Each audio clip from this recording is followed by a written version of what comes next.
Donc bonjour à tous. Samuel et moi-même allons vous présenter un article de Kiri Ballard et collaborateurs, publié en décembre dernier, dont le but est d'évaluer l'efficacité des processus de compensation et d'adaptation chez des patients atteints d'apraxie acquise de la parole.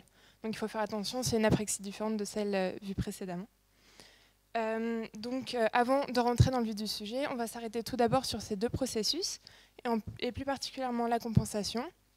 C'est un phénomène surprenant que l'on teste souvent de la manière suivante. Donc on va vous placer devant un micro avec un casque sur les oreilles et on va vous demander de lire à voix haute des mots contenant un phonème particulier, par exemple le « est ». Mais on va manipuler votre retour auditif en modulant un paramètre acoustique de ce « est », de sorte que vous ayez l'impression d'avoir prononcé quelque chose qui ressemble à un « a » avec la bouche plus ouverte. Que va-t-il se passer alors? Eh bien, vous allez instantanément ajuster votre articulation en fermant plus la bouche et donc en produisant quelque chose qui ressemblerait à un « i ». Ceci va vous permettre de recevoir en retour auditif un « est » qui correspond à ce que vous vouliez produire au départ. Bravo, vous avez détecté et corrigé une erreur articulatoire, vous avez donc compensé. Voilà, donc cette explication est un peu schématique, mais voici en accentuant un peu le trait ce que donnerait la compensation. Voilà. Maintenant, qu'en est-il de l'adaptation? Eh bien, après avoir compensé un grand nombre de fois de la même manière, on va totalement couper votre retour auditif, de sorte que vous n'entendiez absolument plus rien. Que va-t-il se passer alors?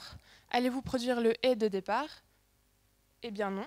Après un nombre suffisant d'essais, vous aurez appris à articuler différemment et vous produirez le « i » à la place du « est ». En somme, vous avez modifié votre programme articulatoire pour la production du « est ».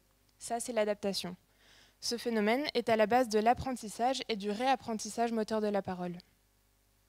Maintenant, revenons à l'apraxie acquise de la parole.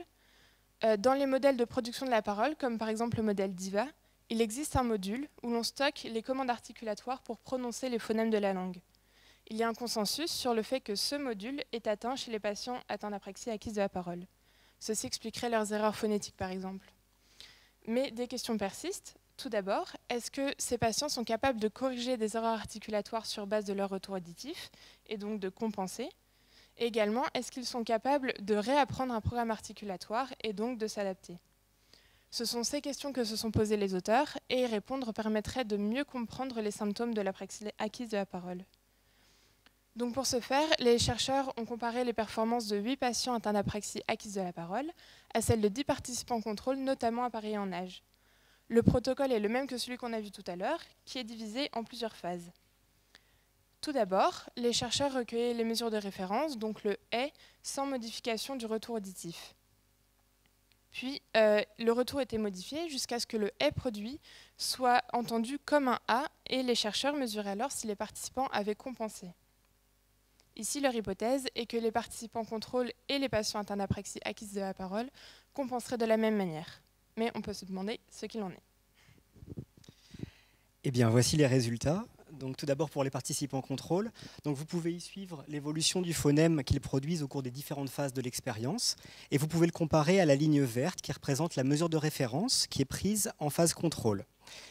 Donc, vous pouvez voir que les participants modifient significativement leur production lorsque l'on manipule leur retour auditif. Ils font donc preuve de compensation. Alors, comment se comportent les patients pour ces mêmes essais? Eh bien, de la même manière, outre une plus grande variabilité dans les résultats, le pattern est le même. Les patients font eux aussi preuve de compensation articulatoire. Et donc enfin, il y avait une dernière phase au cours de laquelle le retour auditif des participants était totalement coupé et donc ils n'entendaient plus ce qu'ils prononçaient. Là, les chercheurs mesuraient si les participants s'étaient adaptés. Ici, leur hypothèse est que les participants contrôle arriveraient à s'adapter, mais pas les patients atteints d'apraxie acquise de la parole. Mais qu'en est-il? Eh bien là, les résultats sont plus surprenants. Donc pour ces essais où le retour auditif est masqué, les participants contrôle reviennent à la production d'un « est », comme lors de la première phase de l'expérience. Ce qui veut dire qu'ils n'ont pas adapté leur programme articulatoire au cours de l'expérimentation. Par contre, les patients, pour ces mêmes essais, produisent toujours quelque chose qui ressemble à un « i », comme lors de la deuxième phase.